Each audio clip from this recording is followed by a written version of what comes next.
The issue is like this. They ask questions on what is definition of marriage. Definition of marriage. Questions on definition of marriage. I will tell you what the issue here is. Issue on definition of marriage. What is the outline to this question on definition of marriage? Marriage is usually defined as, so 9, 10, no issue, definition of marriage, come to this. Defined as man, woman, mutual rights and obligations, sexual and economic union. Sexual, economic union is one, and rights and obligations. And between them and children. This is how marriage is looked at. Union between man and woman. What is that union? Sexual and economic. It is not completely economic, nor completely only exclusively sexual. Sexual, economic, man and a woman, rights and obligations, and rights and obligations towards children. This is the definition that is true of most societies. Reasonable, valid. Man and woman, a man and a woman, sexual and economic, rights and obligations. Suppose there is polygyny, then this is one marriage and this is another marriage. This doesn't violate this because this is a marriage. Polyandry, this is one marriage and this is another marriage. So polygyny and polyandry are not exceptions to this definition of marriage. Okay, but problem that anthropologists have faced is that they have come across marriages where something like this.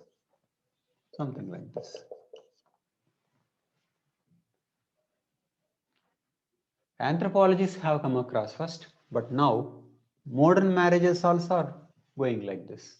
Gay marriages, lesbian marriages. So marriage, if defined as a man and a woman, then this becomes an exception. Man and a woman, this also becomes an exception. Gay marriages, lesbian marriages. Okay. So these are exceptions taking place in modern times, but they were there in simple societies also.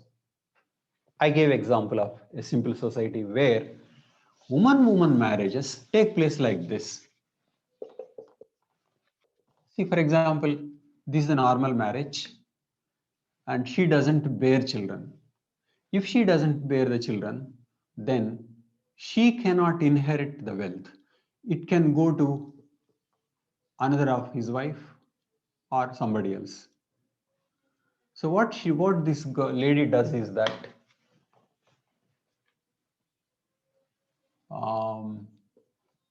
she will marry a woman like this. And whoever the children that this woman will have through other men will be her children. Like this. Woman-woman marriages. And she will inherit the property. Female marriages. She will inherit the property. So when woman doesn't have children, where there are problems, then woman will have children. These children will be her children, and so inherit the property. So this is considered an exception. And sometimes male-male marriages also reported. Man may marry for some time, and so these are considered exceptions. But apart from this, there is one unusual case that they came across, that where woman is having children and woman is living with her sisters and brothers. Okay, and this woman will have a tali ceremony. Somebody will tie tali to this woman, but after tying tali, he disappears. He has no role. But then some other men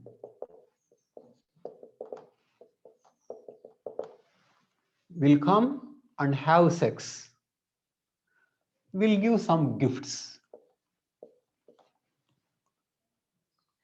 These are called visiting husbands. This is the case among Nairs of Kerala. Please see what is happening. A woman is being visited. There are no anthropological symbols for visiting, so I just gave these things. Visiting husbands. Okay, somebody ties thali.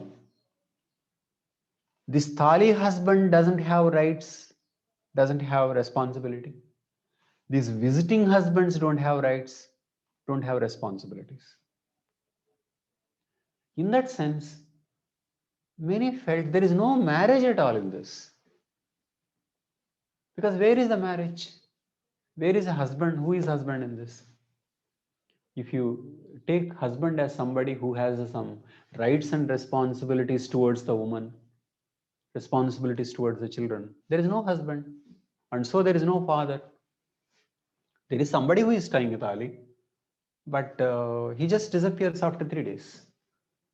Only time he will be remembered is that if he dies, she will observe death pollution rituals. That's all. He's a ceremonial husband who doesn't have any role. There are visiting husbands who don't have any role. They keep giving gifts, but gifts are not enough to take care of the children. And when the gifts are not being given, it means the relationship is cut off. So anthropologists were shocked by this kind of a thing where there is no marriage at all. Marriage, as we know, which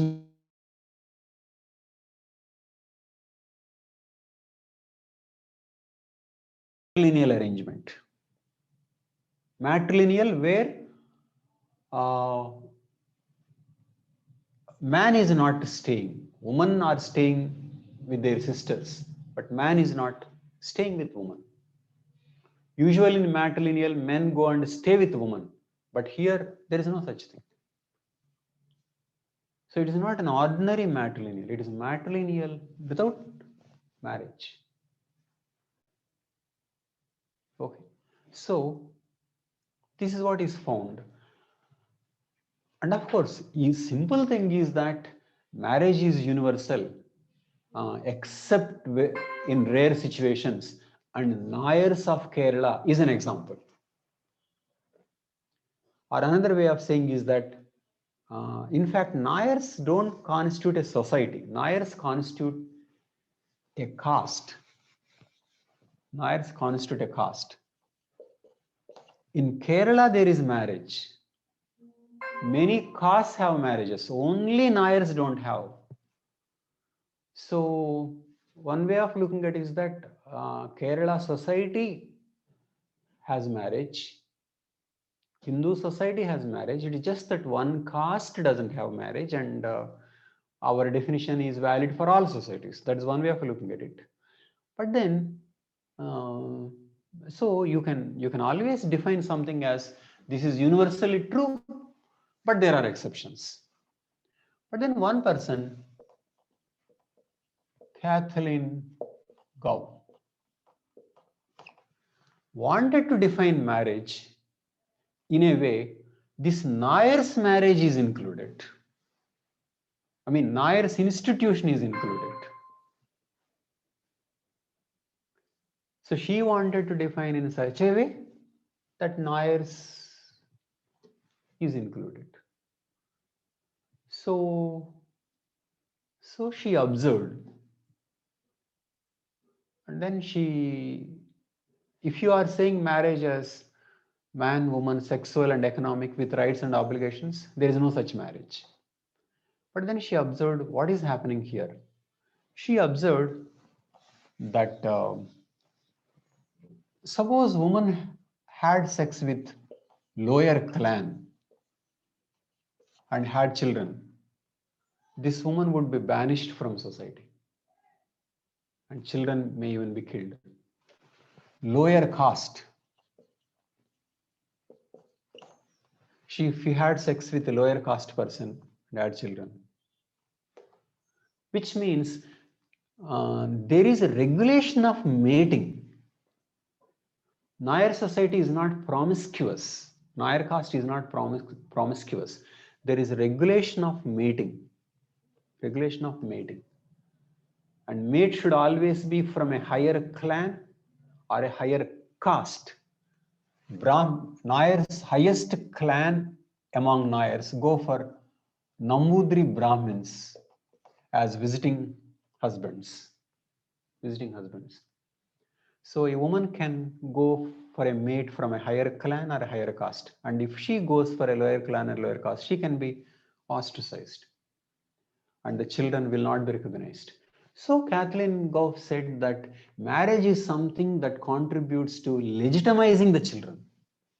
Because after all, husband can be anything, but there should be legitimacy to the children. So if you go with the legitimization of the children as the primary thing about the marriage, then that marriage is universal. That was the way Kathleen Gough thought. Marriage is for legitimizing the children. Okay. But the problem with that definition is that there are marriages where the legitimacy is not an important issue, where a woman goes to her maternal house and becomes pregnant and comes back to her in-laws' house and she is accepted and her children are accepted. So they are the children outside the marriage. And there are so many girls who have children before the engagement in certain societies. So they say legitimization of the children is not the universal function of marriage. So you can't define marriage in terms of the legitimization of the children. So one way of looking at it is that marriage may serve many functions and universal definition is not possible. That is one way of looking at it. Or you can go by man, woman, sexual and economic union and then say there are exceptions. Okay. After all, you need not have a definition which is valid for every society. Okay. Definition doesn't mean it has to be relevant, applicable to everything. So you need to think of what is definition or what is the definition of definition. So definition doesn't mean it should be valid for all. So these are the issues related to definition of marriage. Okay. Tell me if you have any questions. I did it somewhat briefly because it's there in the book. Okay. Sweta, did you understand? Or maybe you are not very familiar with these diagrams? No, sir. I'm familiar with these diagrams, sir. I've read these things. Okay, you read these things. That's good. Yes, sir. So you could follow. Yes, sir. I could follow. Very good. Okay. We consolidate from the book. Okay. Okay, sir. So marriage is definition of marriage is one thing. And next. So that is about. And then remember in this, you should memorize. What are all the things you need to memorize here? What is the standard definition? What is the Kathleen definition? What are the examples? and who said what. This you should memorize.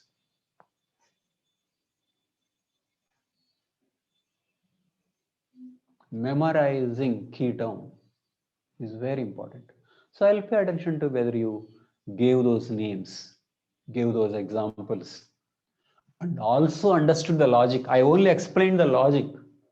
Logic is the framework, but what are the facts? So it's like that.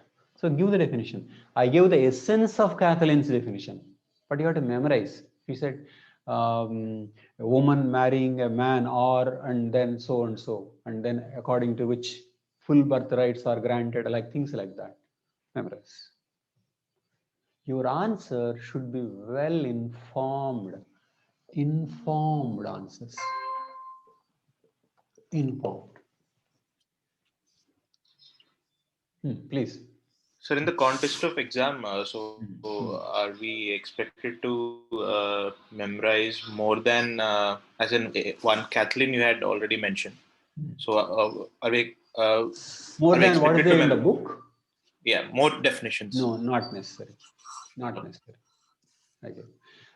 You have so many things to memorize, don't worry, but in these topics, you don't have to go more. Okay. So we'll keep adding, but we'll be adding mostly from dynamic point of view, but not in this. So you don't have to go for more definitions. Okay. So I paid attention to what are the facts that can be used, and so only I used. Okay. In the previous classes, I gave lecture and then I used to provide point-wise notes, fact-wise notes. But this book included the notes and the lecture and emerald number. So in that sense, everything. Okay. So that is about marriage.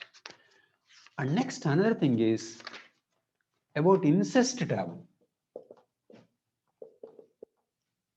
I'll give you the outline of incest taboo.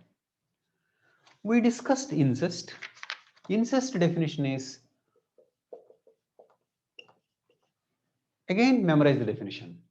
Incest definition is sex within the nuclear family except between the new parents. Incest is not sex between close relatives, not like that. Incest within the nuclear family except between means incest is this, this and this. Brother and sister, mother and son, father and daughter. And now extended. Why I want you to memorize definition is that when you memorize, you will say the same thing in fewer words and you don't make errors. If you have to write on your own, you may make errors, you may take more words, and more importantly, you take more time. So memorize. So incest is about nuclear family plus extension. This nuclear part is nearly universal, except in certain royal families. This extended is cultural. This extended is cultural. Incest among Muslims is different from incest among South Indians and North Indians. Parallel cousin is incestuous in North and also in South. But cross cousin, incestuous in North, but in South, no. So how it is extended is cultural, but within nuclear family is universal, except for certain royal families. Okay, so you define very, very accurately, because I see the people who are writing mains this year. When I go through them, they are not memorized definitions. They write loosely. Okay, don't memorize. Next, when it comes to theories, you just say who. I gave all the theories here. Childhood familiarity. Childhood familiarity. Competition. Alliance. Exporting woman. So alliance across. And then inbreeding.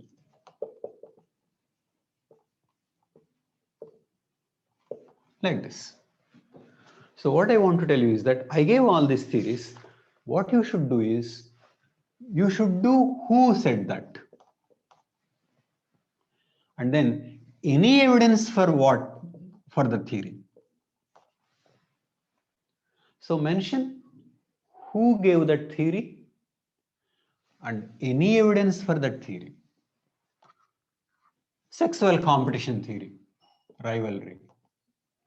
These are extremely simple. Rivalry, Malinowski, childhood familiarity, Westermark, export, Taylor, inbreeding, in general. So what is the evidence?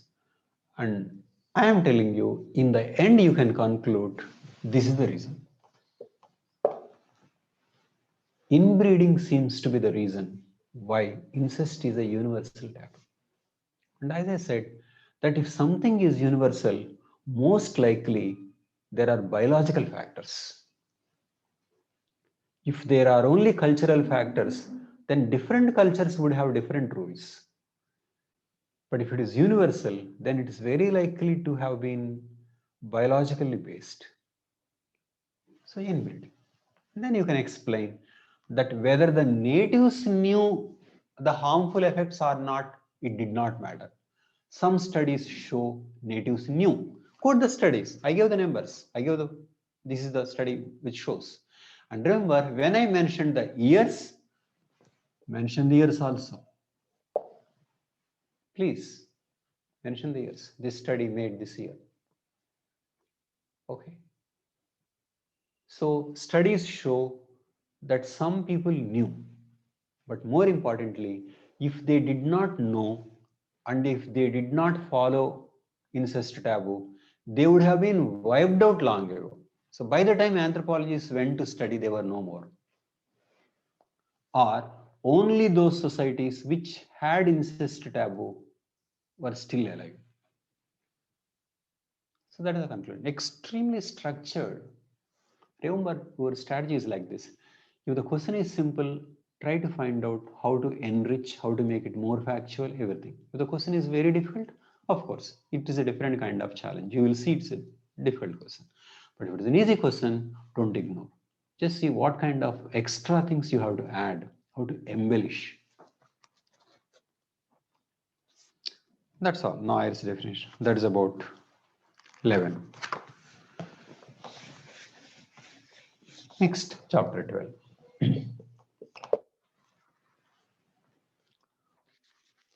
Types of marriage, polygamy, marriage payments. Okay. Pahari polyandry. Okay. I gave these things. Pahari polyandry.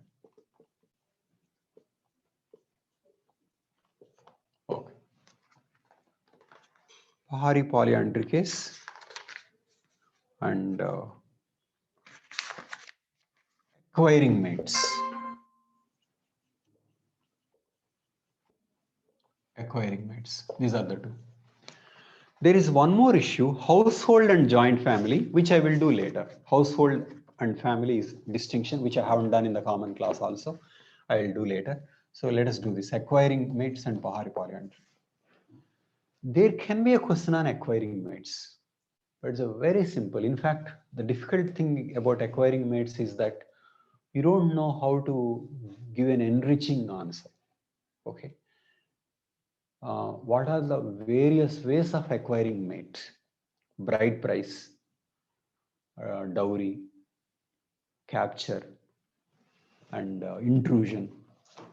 So what are the various ways of getting mate and examples? That's all. Ways and examples. That's all. And next, where payments are involved. Explain. Payments are involved. So whatever I mentioned about payments, you include it in this answer.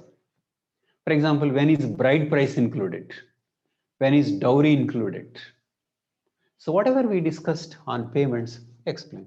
Ways, explain.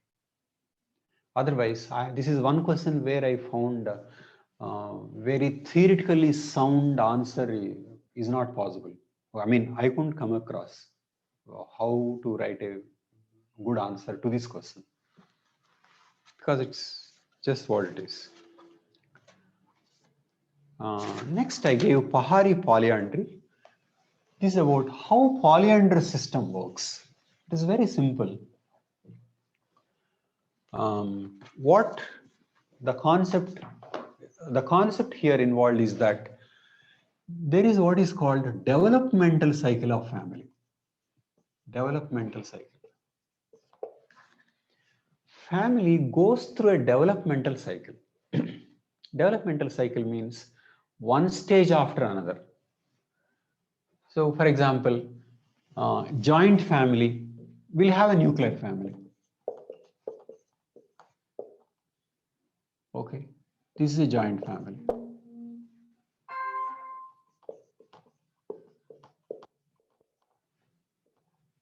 This is a joint family. So brothers, one generation, and then this is a joint family. But then it's broken up, and then it becomes two.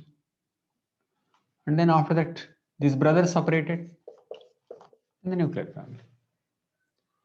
And when it starts with nuclear, but enough children, and then their children, then becomes joint family. Which means joint family, when broken up, becomes nuclear. Nuclear family accumulated, grown into joint family. So it is not that the people are always living in joint families, always living in nuclear families. It is just that nuclear family and joint family can be a part of a cyclical process.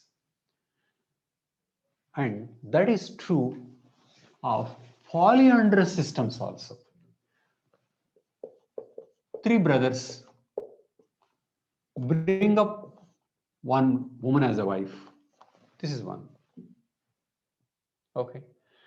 But when they think they should add one more wife, so this is one stage. In the second stage, they add one more wife. Okay. Okay. This man marries another woman. In polyandrous systems, when eldest brother marries, she becomes automatically wife to others. So 2 added, then it is polygynandry. Polygynandry is more like 3 versus 2.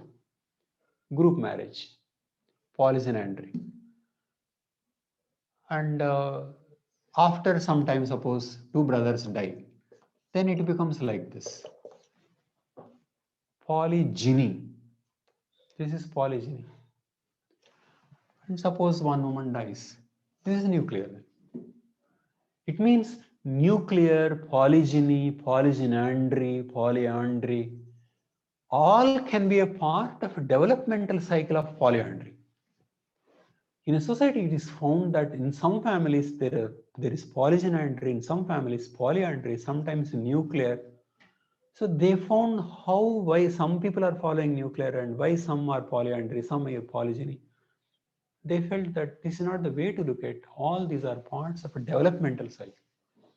So developmental cycle is one important concept here. Okay. And all these are also called domestic groups. This is also a domestic group. This is a domestic group. Domestic group, a developmental cycle. Okay. So that's an example of polyandry. So you can use polyandry. Okay. Household is a different term which I will explain later. Next, chapter 13.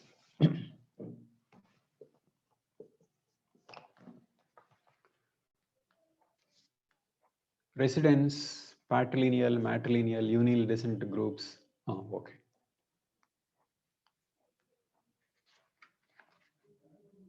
Okay. Chapter 13. And next,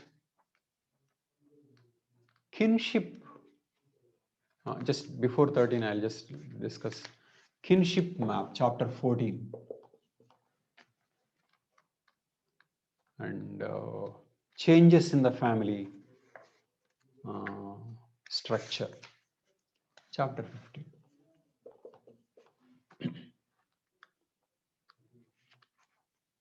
Okay, now let us come to, okay, we'll do from chapter 15.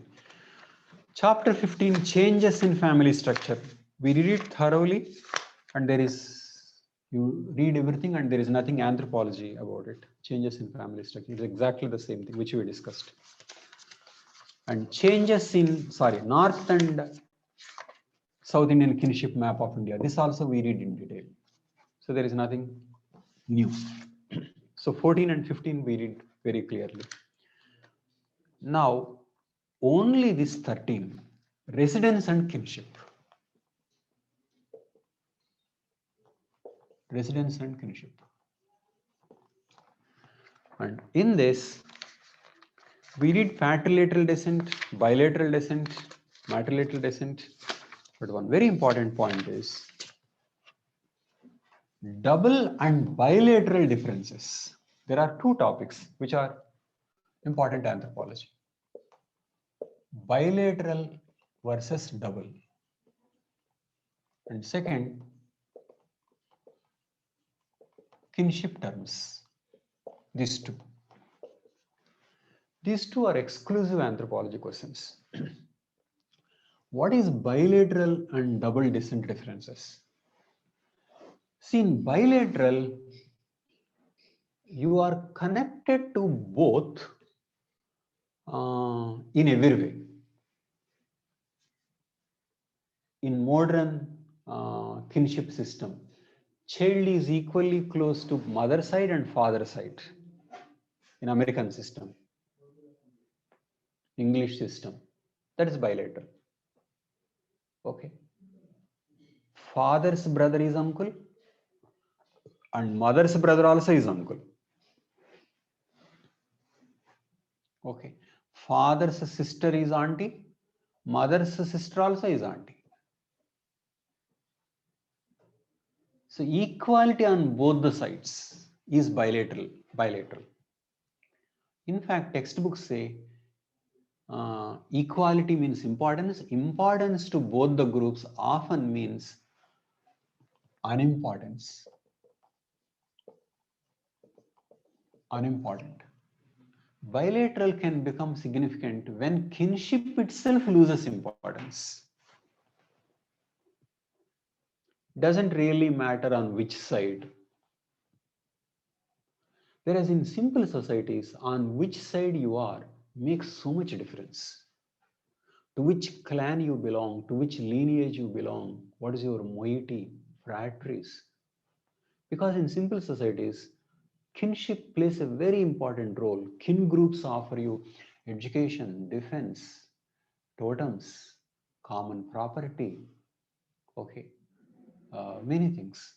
Whereas in modern societies, you have hospitals, childcare centers, schools, army, police. Kin groups itself, they are not important. So bilateralism, which means equal importance in practice, may mean unimportant. So bilateral different. Whereas double descent means child gets certain things from father and certain things from mother.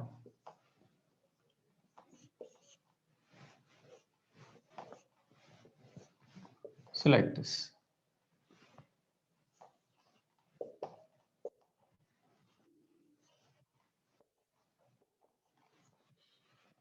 So like this. See, I'm using this symbol for marriage. This one symbol of marriage.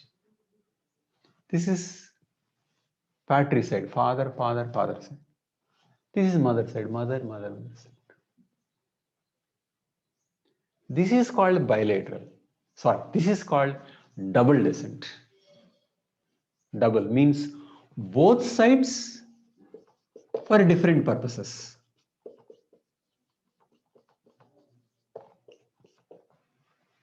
Both sides. One is taking from both sides, but for different purposes.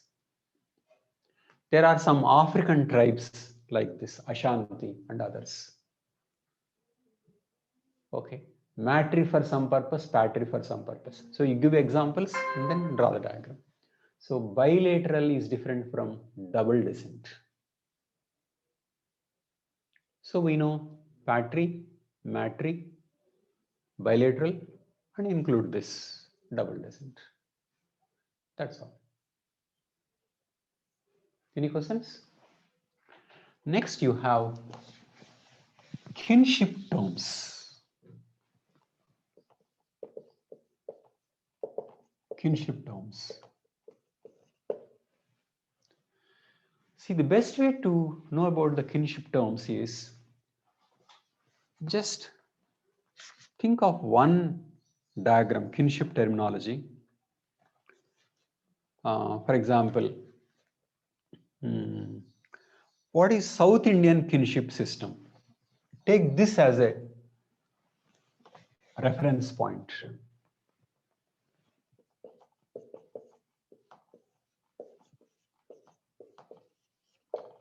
Okay, so this is the basic nuclear diagram, nuclear family, sister.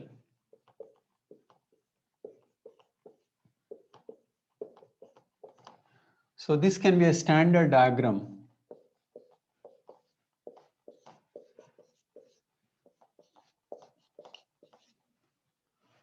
to explain kinship.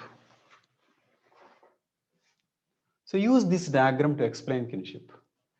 Okay, tell me, you are here. 1, 2. Now, if you understand this, you will understand kinship terms. Or tell me, you are from South India, assume. In South India, we can think of North India also, but let us talk about South India first. 1, tell me, who will this be called? His father's brother. What will be the name of father's brother? Babai. He will also be called Pedananna Chinnanna, also means elderly father, younger father. So you can say he is father-like. And because he is father-like, which also means if these are 3, 4, these also will be 3, 4. Ego's brother, ego's sister. Ego's brother, ego's sister. Which means whatever is true of his father, ego's father, is true of father's brother also. So father's brother's children, parallel cousins, 3, 4. So in South India, parallel cousins cannot be married. And of course, this is true of North India also, till this point. Father's brother's children, parallel cousins. In North India, cannot be married. In South India, cannot be married. So now tell me, why is he being called Pedananna or Chinnanna? That is to suggest he is like father. And if he is like father, his children are like brother and sister, which means they cannot be married. Is it clear to you? So what does this kinship term suggest? It suggests sex,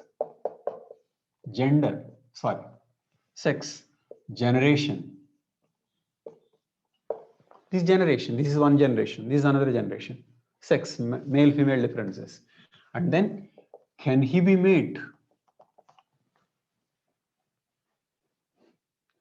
So if he is a father, his children cannot be mates. They are your siblings. Same way, if she is mother too, then her children cannot be mates. So this is also 3, 4. So it means 1, 2, 3, 4. With these 4 terms, 1, 2, all these people can be explained. So parallel cousins and their parents are like one's own siblings and one's own parents. Okay, and why this may be like that? Tell me, why parallel cousins are like brother and sister? Say for example, in a patrilocality and patrilineality, this is a patrilocality locality. So the brothers are staying at same place, which means these children are being grown up in the same house. isn't it? And this woman came from some other family. Okay. In fact, he is married and she also may have married this person. This is also one possibility. Two sisters marrying two brothers. So, sisters' children also, mother sister's children. Whereas father and father sister don't stay in the same place after their marriage. Where is she? She has gone to her husband's place.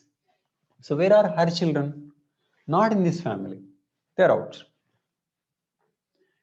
In the same way, mother's brother and mother are not staying in the same house after marriage. So mother's brother is from a different. She may have come from this house. So, which means, so if these are 5, 6, these will be 5, 6. So 3, 4 are staying, maybe staying in the same household, whereas 5, 6 are staying in a different household. Okay. Household, different household. Okay. Household means residence, whether they are sharing the same kitchen. That is household. So 5, 6 is different. So which means kinship terms have pay attention to sex, generation, and also whether that person can be a potential mate. And when children can't be their potential mates, then their parents also will be addressed differently. But why should these terms be like this at all? Why? How does it matter whether one is a mate or a brother or a sister? It means so much. Because this is on these terms, there will be socialization. Socialization. You will have to behave differently depending on whether that girl can be your wife or will she will only be your sister, isn't it? So terms denote what should be the relationship. So what is socialization? Socialization is into future roles, whether they are going to get married. So between potential mates, for example, there can be joking behavior. Okay, so terms denote what kind of relations are possible and how those relations are defined and what is an expected behavior. Role itself is a matter of expected behavior. Okay, so terms denote status. What are you? Role, what you are expected. Okay, sex, generation. These are generational.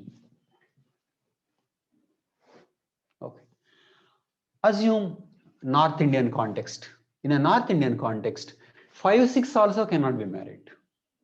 In North India, cross cousins also cannot be married. So in North India, these names also will be like parental names. So in North India, this will be different. This also will be 3, 4.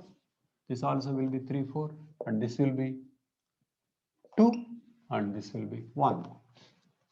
Like this. In the book, I did not draw the diagram for every case. I just drew one diagram and then explained everything in terms of numbers. You can do the same thing. Draw one diagram and explain in terms of numbers and why the terms are the way they are. So that is about what are kinship terms, what is the significance, and the questions can be, what are the determinants of kinship terms? What determines kinship terms? Okay, what determines kinship terms? We discussed sex, generation, and residence rule. Tell me, what determines residence rules? There are many things, pater locality, mater locality, all these things. Tell me, on what residence rule this kind of pattern is based? Mater locality. Suppose this is mater locality, it will be different. Because mater locality will mean different kinds of staying, and different kinds of staying means different kinds of marriage regulations, and so terms will be different. So terms of Tharavad of Nair would be different from the terms of a South Indian marriage, South Indian household. Okay, because locality will determine residence, who will stay with whom, and then on that basis, incest rules will operate, and so terms will be different. Generation terms will be different. So you go for South Indian, go for North Indian, and then you go for where the least amount of differentiation is made, and why is it so? Okay, so that would explain, but you stretch the answer because all these things are assuming residence, and residence itself is a fact, is an outcome of certain factors. Okay, depending upon for how many marks the question is asked, you can stretch. Okay, but essential thing is about the diagram, and there are other types. You memorize those types, though you write only one diagram and explain why there are different systems. Okay, so that should be your answer to. Yeah. Some resources mention double as bilineal, and some as they have given a very different definition. So No, that was. remember, there are only two types. Leave the names first. Bilateral, equally important, equal unimportant, or each for a specific purpose. So only two names are possible. Bilateral is clear. So what is the other thing? Double descent or bilineal? That's all. One It more is just thing is by convention. In fact, in one article, maybe if he was making the proposal for the first time, he said, let us call it bilineal. Okay, I don't know where it is set.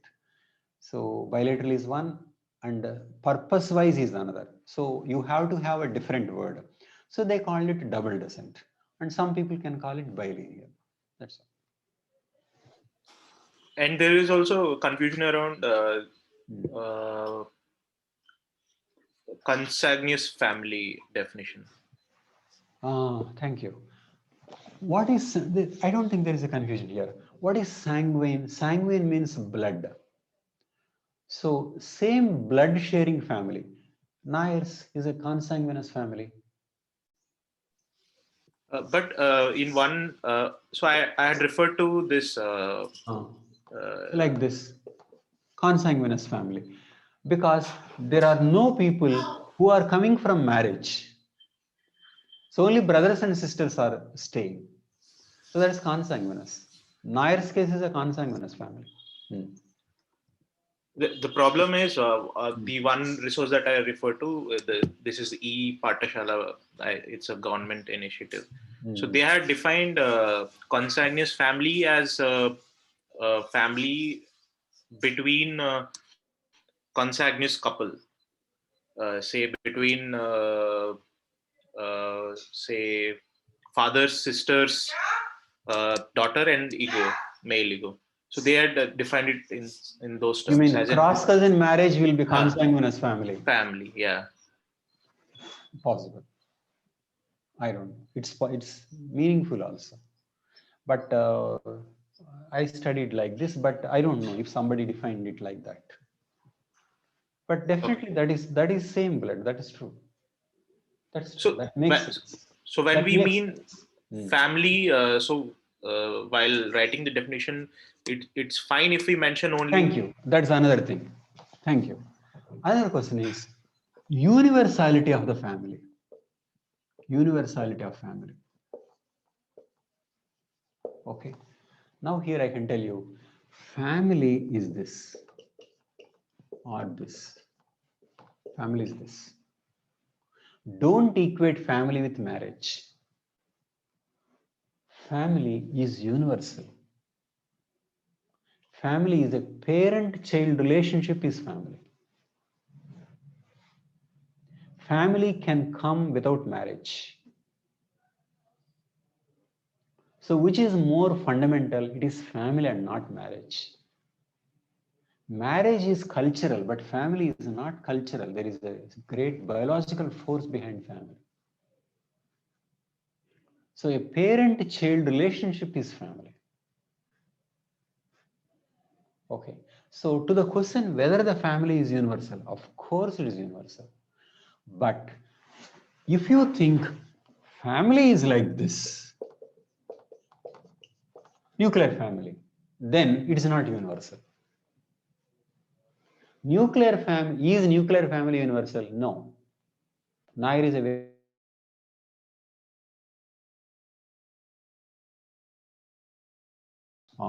there are simply matrifocal families. Many black families, matrifocal. So not that, I mean, they had normal sex, but then without any marriage. Without any marriage. Because children come through sex, because of sex and not because of marriage, right? So matrifocal families are woman-headed like this. Patrifocal are rare. Okay. So also, is it just parent-child or also between brother and sister? Huh? Parent-child. Oh. Parent-child. So family is universal, but no form of family is universal. That can be your conclusion. No form of family is universal, but family is universal because there is no society without parent-children bond. That's foundation to the society. So family is universal. Okay. Okay. Nikhil, you want to ask something? So just one thing actually I was thinking.